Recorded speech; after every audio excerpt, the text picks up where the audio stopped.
Hmm. Jadi gini Mas, kalau kita lihat di Undang-Undang nomor 3199 ya, Ya. itu juntonya Undang-Undang nomor 20 tahun 2001 itu tentang pemberantasan tindak pidana korupsi itu, kita mengenal ada 30 jenis Hmm. perbuatan ya atau kejahatan yang dikelompokkan menjadi korupsi ya, maksudnya itu Ya. dihitung sebagai korupsi. Nah, dari 30 itu kemudian dikelompokkan menjadi 7 hal atau 7 macam, yaitu menyangkut keuangan negara, suap menyuap, kemudian penggelapan dalam jabatan, terus yang keempat itu pemerasan, yang kelima itu perbuatan curang, nah ya.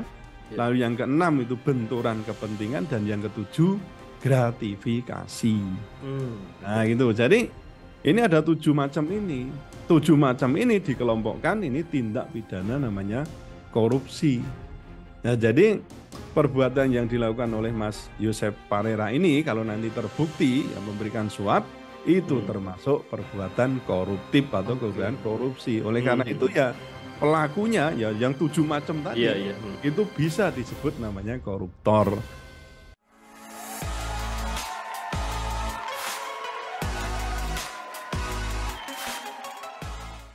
Ya, Assalamualaikum warahmatullahi wabarakatuh, Puan dan Tuan. Kembali lagi di segmen Tanya Profesor di satu-satunya channel yang radikal, ramah, terdidik, dan berakal, channelnya Prof. Suteki. Dan kali ini kita akan membahas Yosep Parera ini. Nah, Prof. Ya. Suteki, ya gimana, Prof?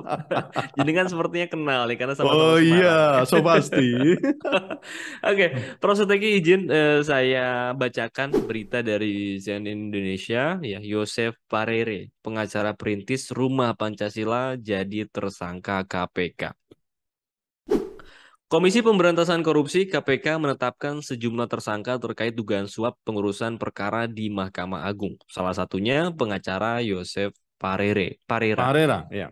Berdasarkan situs law firm Yosef Parera, tercatat bahwa dia menekuni profesi advokat atau pengacara sejak tahun 2000. Hmm. Spesialisasinya yaitu perkara pidana, perdata, dan juga konsultasi hukum. Dia juga berkecimpung di dunia akademisi sebagai dosen hukum bisnis di STIE Widya Manggala Semarang. Selain itu, Yosef Parera juga aktif di beberapa kegiatan sosial dan juga kemanusiaan. Dia merupakan pendiri Lembaga Penyuluhan dan Pembelaan Hukum LPPH DPC Pradi Semarang, pendiri Rumah Pancasila, dan juga klinik hukum. Hmm. Jose Parera juga beberapa kali memimpin organisasi di Semarang dan Jawa Tengah, di mana salah satunya merupakan organisasi anti korupsi, bro. Korupsi, ya. Waduh, Mantap, mantap. iya, ya. Jadi kan tadi sama-sama saya singgung. Jadi kan kenal ya, Prof ya. Iya, saya sudah mengenal Mas Josep Parera itu dan dia pun juga Hmm. saya yakin mengenal saya karena Oke. di Hmm. beberapa kali pertemuan itu saya sudah dalam satu forum ya, itu ya bicara tentang Oh, ini korupsi, kemudian korupsi. Pancasila dan demokrasi. Walah, Nah, waduh. itu. Ya, jadi bagaimana Prof Jaringan melihat kasus suap Yosef Parera ini, Bro? Ya, saya menjadi sangat terkejut ya mendengar Mas Yosep Parera itu ditangkap oleh KPK ya terkait dengan suap ya kepada hakim dan Betul. juga pegawai Mahkamah Agung. Hmm. Itu dalam upaya pengajuan kasasi kasus koperasi yang ditangani itu bermula dari PN Semarang itu ya. Nah, Hmm. Mas Yosep Parera ini sebagai pengacara dari koperasi ini. Ya, kenapa dikatakan saya terkejut itu karena Rumah Pancasila itu di sini ya di Rumah Pancasila dia kan termasuk pelopor kegiatan yang tadi ya anti korupsi Hmm. Ya. dan sering terdengar dari pembicaraan beliau itu yang namanya ya pokoknya salam Pancasila kan itu kan. Kok tiba-tiba saya menemukan berita, walau kok jadi begini nih salam Pancasila jadi salam tempel itu kan. Jadi akhirnya kan aku Pancasila jadi aku koruptor kalau begini. Iya, Nah, iya. kalau nanti terbukti ya. Betul, Tapi betul. rata-rata yang sudah dibidik KPK itu tadi saya katakan itu Hmm. ada jarang meleset lah. Ini berarti sudah ada indikasi dan saya membaca atau mendengarkan video dia ya waktu memberikan keterangan memang dia mengakui bahwa Mas Yosep Parera itu memberikan ya sejumlah uang Hmm. berupa suap kepada ya, pihak di MA. Dia tidak mengatakan apa itu hakimnya atau siapa, ya itu tidak pasti nanti akan dijelaskan siapa Hmm. sebenarnya yang menerima itu dan alirannya kemana saja itu. Iya, oke. Prof, ini kan sebetulnya netizen kaget karena Hmm. bagaimanapun Yosef ini sering bikin konten, Prof. Bikin Ya, konten, ya saya juga sering banget itu di TikTok lihat nah, betul. kontennya, konten beliau. Ya. Betul ya. Nah, ini kan kaget deh. Jadi Eh, banyak yang bilang bahwa ini tuh plot twist sekali gitu. Orang yang sering bicara hukum, edukasi hukum, tapi wah pada akhirnya kena itu. Sampai saya tuh baca ada yang bilang kalau rumah Pancasila ternyata rumah koruptor. Waduh.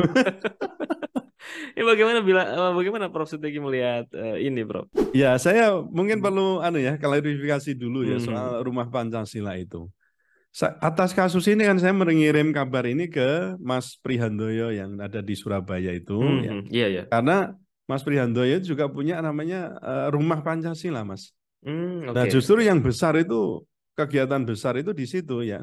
Di markasnya di Surabaya yang diketuai oleh tadi Mas Prihandoyo itu.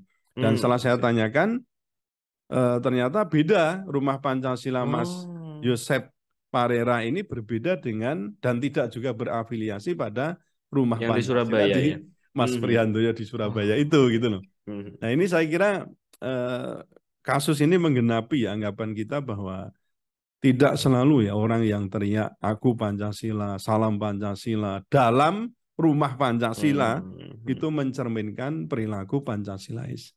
Bahkan yang terjadi itu sebaliknya tadi dikatakan plot twist ya. Ya Rumah ya. Pancasila bisa menjadi rumah koruptor itu. Gitu ya.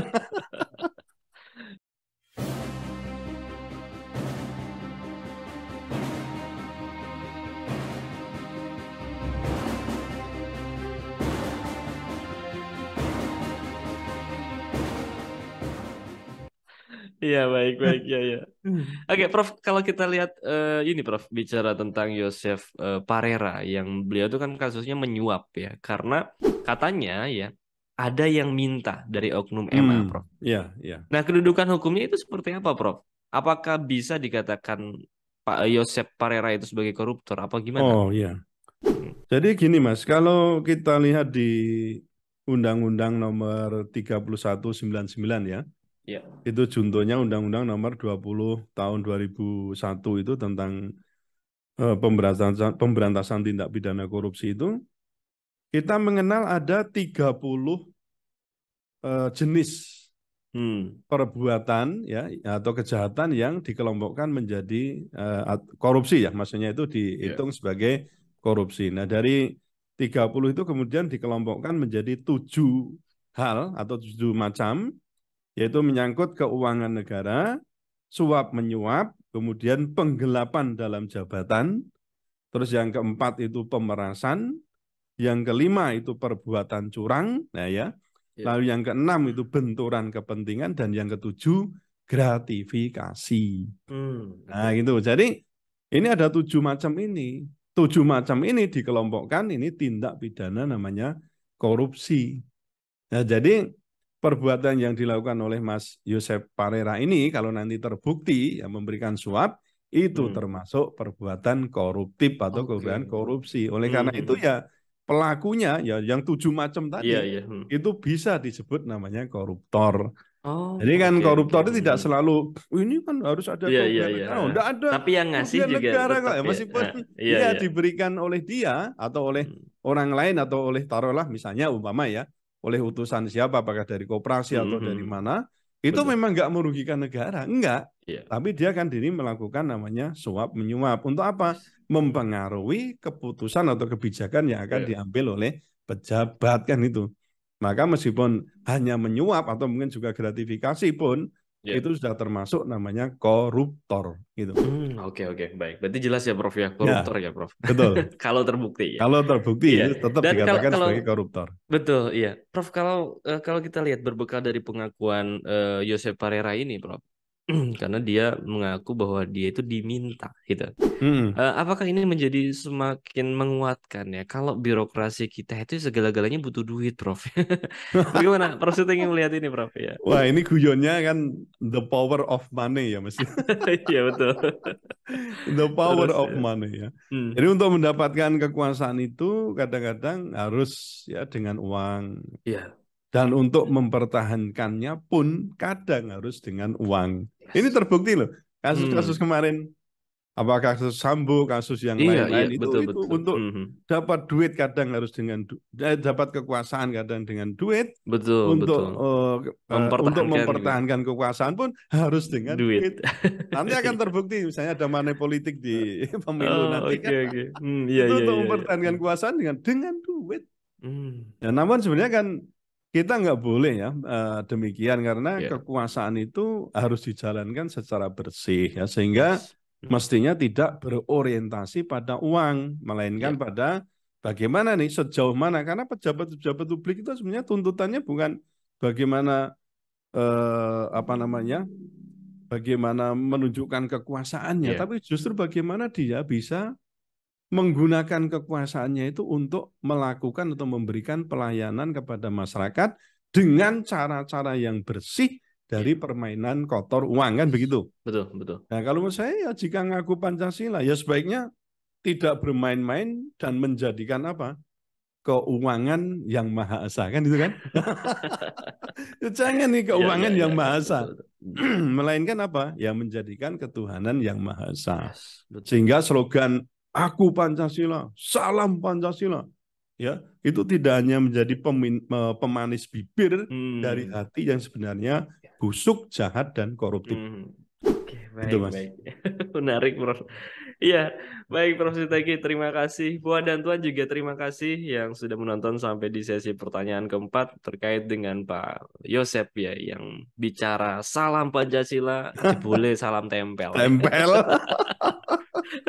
Oke, ya baik. Baru Terima apes kasih. Mas, baru apes. Baru apa sih ya? Karena banyak ternyata ya, Prof. Ya saya kira tidak Iya, hanya beliau lah, mungkin betul, banyak betul, ya betul. di antara yang lain, tapi memang ya ini namanya dulu disebut industri hukum, kemudian Yes. disebut Ya, dengan mafia hukum, jadi memang ya. bukan sendirian. Saya kira di beberapa apa namanya lembaga atau aparat penegak hukum itu ada, cuma kita Hmm. masih yakin lah masih banyak aparat penegak hukum kita yang baik. Oke, nah, ya. Baik, baik, baik. Ya. Terima kasih Prof. Suteki ya. Jangan lupa juga buat Puan dan Tuan yang nonton channel ini ya tetap like, comment, share dan juga subscribe ya. Share sebanyak-banyaknya ke keluarga, ke grup WhatsApp ya, dan kabarkan bahwa satu-satunya channel radikal itu adalah channel Prof. Teki ya. Ya, Karena yang berbeda itu adalah kita akan senantiasa mengulas setiap isu-isu viral secara radikal ya. ramah, terdidik dan berakal. Iya, baik. Terima kasih Prof. Teki, terima kasih Puan dan Tuan. Saya pamit dulu diri. Assalamualaikum warahmatullahi wabarakatuh. Waalaikumsalam warahmatullahi wabarakatuh.